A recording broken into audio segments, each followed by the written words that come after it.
Hello, everybody, and welcome to Ghouls Night In, a casual chat show with your best ghoul friends. I'm Penny Snark. And I'm Midge Munster. And what are we talking about today, Midge?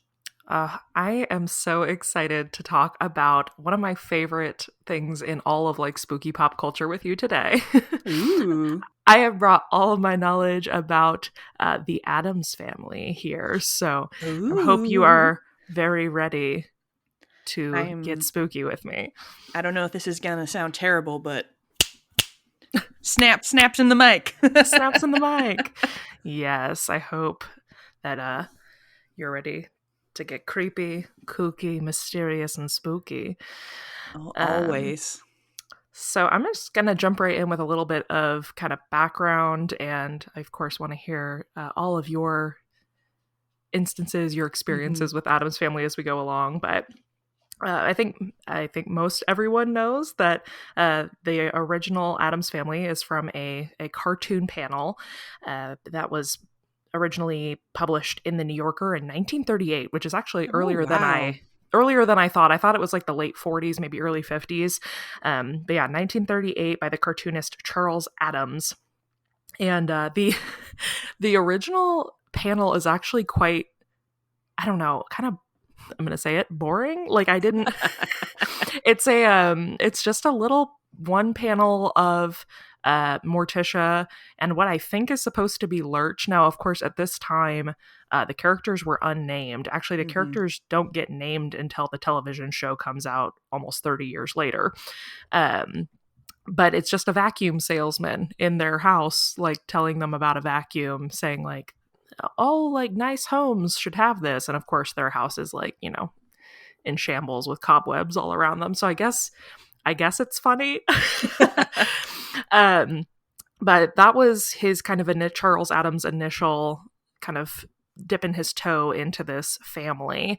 And it wasn't ever really intended to become what it was. But between the years of 1940 and 1950, he published about 150 single panel cartoons featuring the Addams Family in mostly in the New Yorker. They were featured in a couple other publications, but the New Yorker was kind of their home. And it did gain quite a bit of popularity. Obviously, I mean, I think his interest in the macabre was very unique for the time, I think. Yeah, for sure. And so people were really, really interested in what these people were about.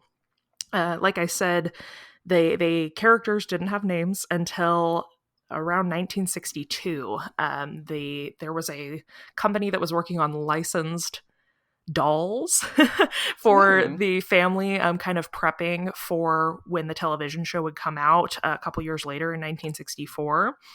And that was when Morticia was named, was when they came out with the dolls originally. You got to be ready for that merchandising. Exactly. Yeah, they were ahead of the curve and ready. And actually, this is one of my favorite little things. So Charles Addams, the cartoonist, he obviously played a big role in prepping to bring this to television. And he originally wanted to name Gomez Rapelli.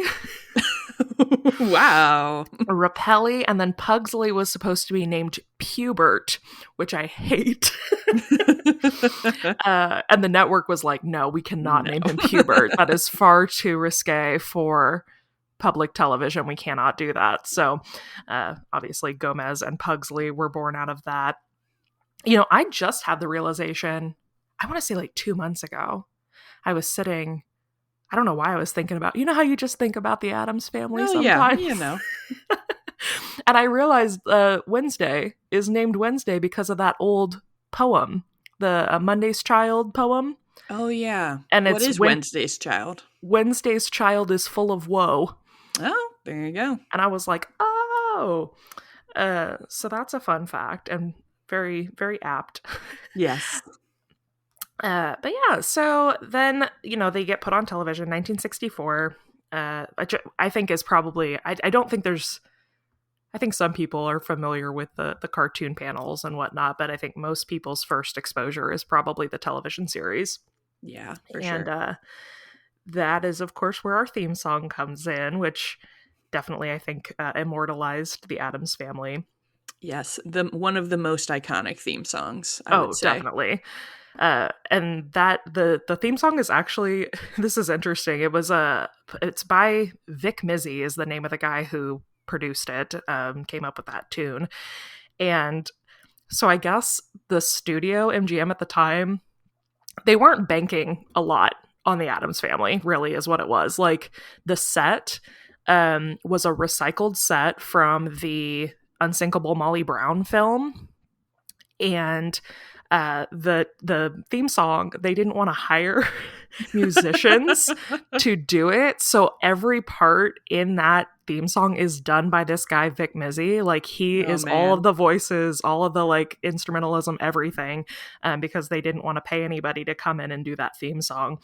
So, but also like jokes on them. I bet that guy is, well, he might be passed now, but I bet he was like, suck it. Like I made Right. this iconic piece of music by myself. So, yeah, show comes out in 1964. It was it was really popular at the time, but not as much as it was like after the fact. But Mhm. it was kind of a big like lot of firsts. Gomez and Morticia are kind of generally considered the first on-screen couple to have the appearance of having like an active sex life. Like it was a big deal, and the actors actually really pushed for that they wanted to show the romance between these characters. And that was, even though they don't ever kiss on screen on the lips, but obviously, you know, Gomez does all the like up and down her arms kissing, and you can just tell they're very enamored with each other. And at the time, like most couples were portrayed pretty asexually with like separate beds and everything. So Mhm. they were kind of a real first in that regard. As well as they are also the first television family to be shown with an in-home computer. What? They have like a weird kind of switchboardy. I mean, it's very primitive, but that was considered to be the first like on-screen showing of an in-home computer as well, which I thought was interesting. Man, the Addams are so high tech. I never I knew. know, for being so Victorian, like so like in some ways they're so antique, but then they're really ahead of their time. But yeah, the TV show only lasted 2 years, which I actually didn't realize. I watched it on like TV Land and stuff quite a bit Mhm. growing up. But there were only 64 episodes in total. It seems like more than that. I don't know why. And the Munsters actually aired like the same week as them and were canceled almost simultaneously. Oh, So everyone that was was just done with spooky families. They're like, we're over it now. we're over. Well, and a lot of people, there was no real reason cited. A lot of people believe that it was because there were only like 2 or 3 shows on the major networks that year that were still shown in black and white. Most places Mm. had moved forward to color by that point. And so there's a lot of people who accredit it to that the network didn't think it would have quite the same power in color, which is fair. I think you know this, Penny, but the living room for the Addams Family and the whole house is actually bright pink. Um, Yes, I love that. I every time those like photos of the set come colorized photos of the set come across the socials, I'm just like, yes, perfect. Pink and spooky. I'm Pink in. and spooky, exactly. Yeah, so that I think would have definitely been a really hard transition for them to go color, because Yeah. they would have had to have either redone the set or done a lot of like justification for why their whole house was like really brightly colored. um, but yeah, I'm I mean it makes sense, I guess, why they took them off the air for that, but or at least again that's speculation why they think Yeah. they did, but it's a bummer. But that honestly, towards the end of them airing on TV was when they kind of started getting this cult following, like the phenomenon really started happening. Mhm. And this is actually something I learned while researching. I have never heard of this, and I think it's so funny. So apparently in 1965, which would have been the second year they were on television, uh, there was a dance craze called the Lurch. What? And I watched several videos. We'll post a video over on the Instagram page when this airs, but it's kind of like the cha-cha slide. But it's very like like those windsock people in front of a car. Oh yeah. It's very that. And Ted Cassidy, the actor who played Lurch, like toured the country with the Lurch. Doing the Lurch? Yeah, Amazing. and went like on different like morning cable programs and things, and they would put out casting calls for young girls in the area who knew how to do the Lurch, and would bring people on to dance with Ted Cassidy on morning shows. I like this because this dance does not sound like a dance that Lurch of the Addams Family would do. He's very stiff, so yeah, it's very interesting like contrast. Yeah, I mean, I'll send you the video later. It's very funny. And like the song is very peppy that goes with it. It's like all these girls being like, "Hey, Lurch, show us how to do the Lurch." Like and then him being Ted Cassidy being like, "Hey." Which also, fun fact, Lurch was supposed to be mute in the show, and Ted Cassidy improv'd some lines, and the network liked it so much that they ended up writing in lines for him later. But yeah, the Lurch craze, so funny. I found a whole bunch of people that were like talking about like, this was all the rage in Halloween 1965. Like, I remember me and my friends getting together and doing the Lurch. I love it. I think we should all do the Lurch this year. I was gonna say, maybe you and I should learn the Lurch and put together a little TikTok. Oh man, try to make it a trend. We're bringing the Lurch back, you guys.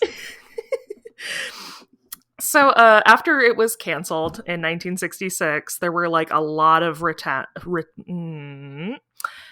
there were a lot of attempts to revive the Addams Family in one way or another, and they all failed pretty miserably, unfortunately. My favorite one that I found was called The Addams Family Funhouse, which was supposed to, it was a pilot that got filmed in 1973 for an Addams Family musical variety show. And the pilot was never sold, like it never saw television time, but you can find some accounts online of people who were there for the filming of the pilot, that it was like they were trying to do like Laugh-In with but with the Addams Family, and there were like musical numbers and weird things. So that I wish that existed somewhere. That sounds hilarious. But so we don't really see much of the Addams Family after the 60s until, obviously, the 1991 film, The Addams Family, and the following 93 Addams Family Values, which I think is probably most of what you and I's generation, our first exposure to the Addams Family. Yeah, so do you remember watching these films as a kid? Was this something you saw when you were young? So I actually have one of the weirdest introductions to the Addams Family, probably, which is... I can't wait. That I bought the Addams Family Values novelization from like a library book sale. What? And I read like a novelization of Addams Family Values before I'd never seen either of the movies. Was it all written, or was it like a graphic novel? No, yeah, it was all written. Like, I don't know if they still do that, but if anyone remembers, like in the 90s, it was very like common to have just like a novelization of a film, and they would just like write it out like it was a book. And I read that book, and it had like the little like photo paper in the middle where they had like images, stills from the film. Yeah, in there. But I read that and I was like, pretty cool stuff. And I think that it inspired me to like find the video at the library so I could watch it. That is so funny. I think you and I are a few years apart in age. You're a little bit older, so I think I might have been kind of out of the period where that I would have known about that, maybe, because I would have been. Addams Family Values came out the year I was born. Yeah, I mean, this was definitely after it already existed. This was like someone bought this and then gave it to the library to sell, and then years later, I was like, "Ooh, this is interesting." But I remember the book, and it had like I think the image from like the poster on the cover. Oh And my it was like, gosh. the Addams Family are back in this wacky adventure. And I was like, I don't know who these people are, but all right, I'm on board. That's why I've literally never heard of something like that. That's so funny. Well, that's, yeah, you're right. You probably win for most unique Addams Family exposure. Yeah, I remember watching them a bit, but actually my first real exposure, like that I remember being kind of I don't know, enchanted by the characters, was when the Addams Family musical came out in like 2010. Oh. And I was in New York when they opened, and I got to sit in the second row. And Nathan Lane played Gomez in the original cast, and BB Newirth plays Yes. Morticia. And oh my gosh, I love the musical, and it kind of tanked on Broadway a bit, but they found a huge amount of success touring. And like, I think I saw it in New York when it opened, and then I think I saw it 2 years later in Kansas City on tour. And oh my gosh, it's just so fun. If you've never heard any of the music from the Addams Family musical, I just really recommend it. It's so it's so much fun. And that's when I remember kind of like starting to do the deep dive. Like I went back and rewatched the movies, and then I started like rewatching the TV show, and that's when I kind of remember like my obsession beginning with all things Addams. And I think if I remember correctly, it's like 20 like 13 and 14 or something like that. That was the number one produced musical in high schools. Oh yeah, I'm not surprised. Yeah, people love it. It's a lot of fun. And like, I mean, just people know the characters, people love the characters. Yeah. But yeah. Sorry. Oh, sorry. No, go ahead. I was just gonna say, I don't know if this came up in your research, but I remember watching a different Addams Family TV show as a kid. Like I think it may have even been called like the New Addams Family. New Addams Family. Yes. I remember that being on like Fox Family or something on cable, and I would watch that, and so I was like kind of vaguely like familiar with everyone. But was that one live action? It was. Okay, because I remember there was like because they did an episode of Scooby-Doo where there was a crossover with the Addams Family, and I remember that, and that was like the first time they were shown animated ever. And I really have like a strong memory of that as a kid. And then I think they did like they tried to do like a little spinoff animated with Hanna-Barbera. Mm-hmm. With them animated, and that's kind of what I remember, but I don't think I ever watched the New Addams Family. Yeah, I don't remember a lot about it, and I never hear about it from anyone anymore, so I'm guessing it wasn't very good.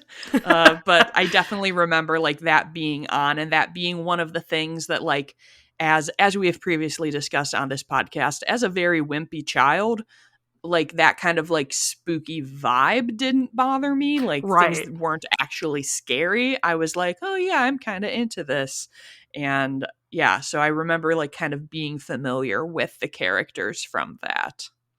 Something that just talking about them not being like scary, Charles Addams actually was kind of upset with the television show because they weren't as scary as he wanted them to be.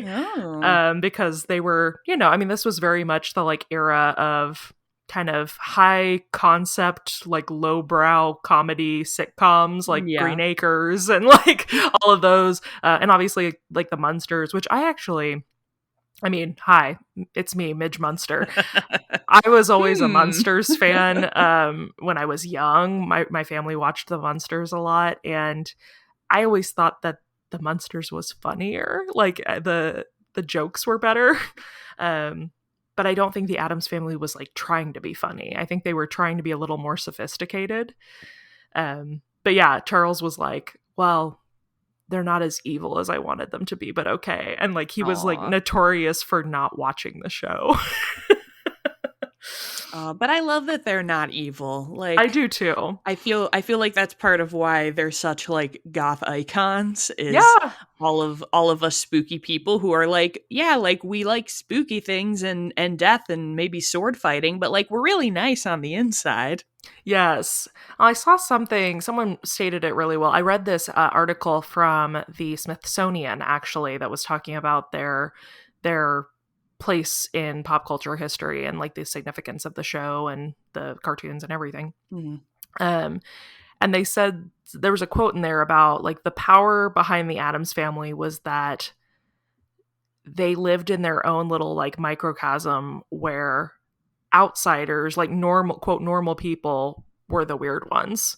Yeah. And like that they, that inside their home, like they were perfectly normal. And that, I don't know, I've there's a lot of beauty in that, I think, and probably why, I don't know, I do want to open this discussion why they have so much staying power. Like, as opposed to like things like the Munsters, which people loved, but here we are 2021 and there's a new Addams Family movie being released this week. Yeah. And there's a new show about Wednesday Addams coming out this year, like on Netflix. Like there's so much love for these characters, and I wonder why. I mean, I don't wonder. I know why. I also love them, but you know what I mean. Yeah, it's always weird to see like what things get like really latched onto as like a cultural touchstone. Exactly. And yeah, I mean, I feel like it almost, I mean, not to be all like lit major on Oh, this, please do. but I think it almost like I could tie it back to the fact that they did just start as like comics panels and that they're very archetypal. Like Mm-hmm. it's really easy. Like obviously they have like their personalities and stuff, but like they're pretty cut and dried and they fill like different very clear roles in the family, and so Sure. like it's a fairly simple concept and it's really easy for people to kind of map different adventures and different stories and things on them because we always know like what roles they're going to follow. Sure, and kind of how each character would react in a particular situation. There's a formula. Yeah. Yeah. And I mean it does make for kind of comedy gold to have those strong archetypes like that. I don't know, have you seen did you watch the new animated film that came out in 2019? I haven't seen it. I actually liked it, and I think that's probably an unpopular opinion. But I did enjoy it. I really liked that they went back to the source material. Like, Gomez was supposed to be kind of like a pig-faced, like ugly person. Like Yeah. he wasn't supposed to be suave and handsome physically. Like again, like you said with the archetypes, like it was supposed to be kind of this joke of him being married to Morticia and her being this like very lovely, slender, like model-esque, like gorgeous Yeah, ghost vampire woman, goddess. vampire goddess. Yes. And so I did like that in the new films, like Gomez looks like the original cartoons. I mean, Mhm. obviously updated, but I liked that they went back to the source, and I don't know, I just thought they were fun. It was fun. It really was. They did it. I thought they did it well. And I don't know, it's always nice, I think, to see like kids will get introduced to that now, and then the story lives on, I don't know. I liked Yeah, it. for sure. I mean, like you said, like we in our generation were really introduced from like, the Angelica Houston movies. And I'm sure plenty Queen. of people were like, this isn't the same as the TV show. I don't like Right. it. And so, but it inspired our generation to be interested in these characters and want to see more of them. So, I mean, I don't think it's a bad thing to have new adaptations Mostly I of just want to see more of Joan classics. Cusack. Oh, yes. I was going to say, I Debbie! mean, Addams Family Values, Debbie is an icon. An Wonderful. icon. Love it. I saw, this is not related to your question, but it is No, you're related to great. Debbie, which is that I saw an incredible Debbie Jelinski drag number where the queen like did like like lip sync Debbie's monologue at the end when she's electrocuting everybody. Oh my And God, then about like the Barbies and everything. yes, yeah, including with like she had the slideshow going on a screen behind her, like Debbie does in the movie, and it was so good. And then What a I queen. don't remember what the song was, but then obviously after that, she did a full lip sync number. But I was just like, this is the best thing I've ever seen in my life. That I need to know where the video is. That sounds amazing. I know. I'll try and find it if I did. It was a couple years ago when I was in Minneapolis, just at a drag show with some friends, Oh and I my saw it. gosh. Now I don't know. I'm not going to say. I was like, I'm going to guess which queen it was, but I'm not going to. I'm going to look it up. Yeah, that's fair. Well, that's smart. My brain went to like, because she talks about all the Barbies and stuff, like that might be the only time, like if she did Barbie Girl, that I don't hate Barbie Girl as a drag number.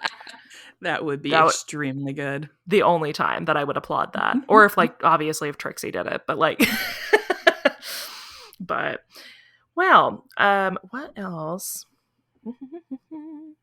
I think another thing that is really cool about the Addams Family, and I know I've seen people like talk about it in various ways, is just the fact that Gomez and Morticia are very passionate and like love each other. And it's so uncommon, especially in like a sitcom kind of situation, to see a married couple where like the joke isn't that they're like super antagonistic and irritated by each other. And they're just like, no, I love this person. I'm super into this person. It's funny, like how over the top into this person I am. Yes, I love all the memes that have circulated in the last couple of years that say like, I'm, find somebody who loves you the way Gomez loves Morticia. Like, I want to there's a really cute, I think it's 12 Months of October, the artist, she makes plaques and stuff on Etsy, and she has a really cute sign that says, "When I'm with you, darling, every night is Halloween." And I really want to get it for my master bedroom and hang it above our bed. Yes, I love it.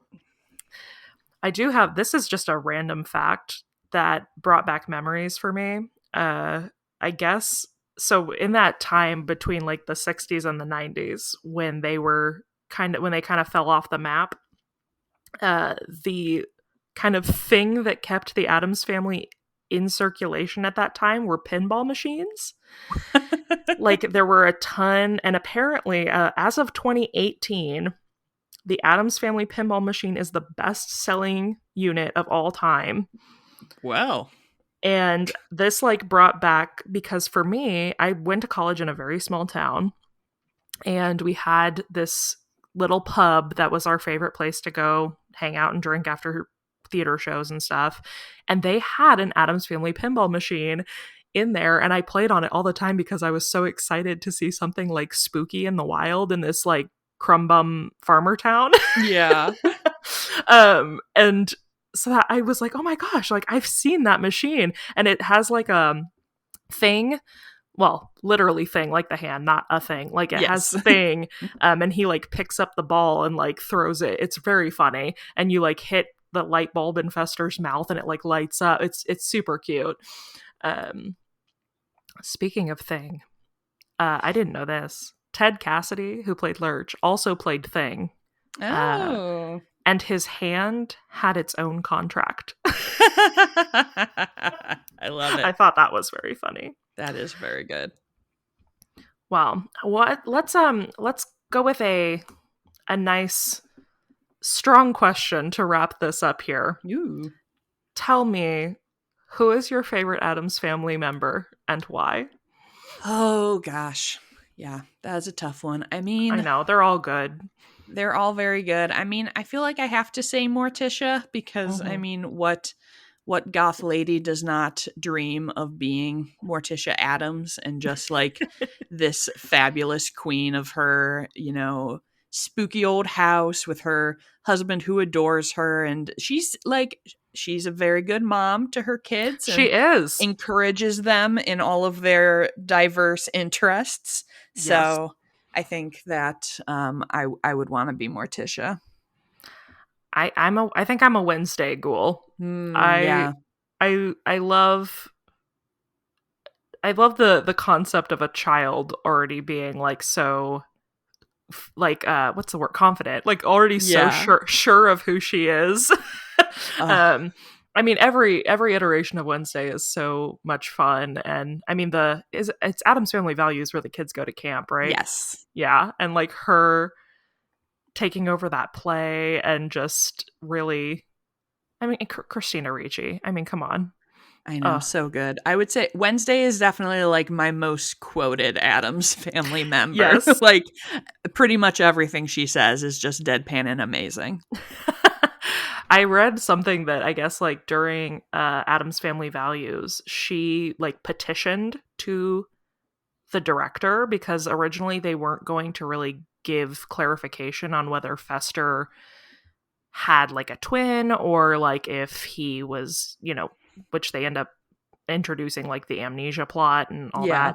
that. But there was never like clarification in the script of why that happened. And Christina Ricci like put together like a presentation and was like, this is not fair to the fans. We need to give them clarification on what is happening to Uncle Fester.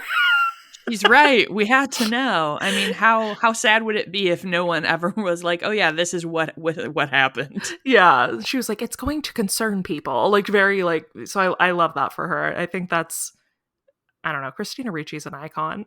Yes, very true. Well, thank you for letting me nerd out about one of my favorite programs. Yes, of course, it was wonderful. I love getting all the history on one of our most iconic spooky media properties. I told Penny before we started recording, I said, I went full Haunted Mansion Penny on this one, so sit back and get ready for a nerd out. Yes. I also do want to say before we sign off today, this is the first time we've recorded since the podcast has been out in the wild. And I just want to say, like, thank you all so much for how you have received this. It's been really, really cool to do this, and Penny and I have a great time doing it together. So thank you for listening and enjoying it. Yes, we appreciate it so much. It's been so fun hearing all of your, experiences with the different topics we're talking about. So definitely keep updating us on, what you think about the Addams Family, and let me know if any of you read the novelization of Addams Family Values, so I know that wasn't just like a cursed book that showed up in my life. A fever dream that Penny had many moons ago. Well, thank you all so much for listening. Please do remember to follow us over on Instagram at Ghouls Night in Pod for more content from us. And of course, remember to subscribe and leave us reviews wherever you listen to your podcast. We would very much appreciate it. And you can find me on all platforms at Midge Munster. And you can find me at Penny Snark. And until next time, we will... I was like, what's an Addams Family thing to say? I don't know. Yeah. Until next time. Da-da-da-da.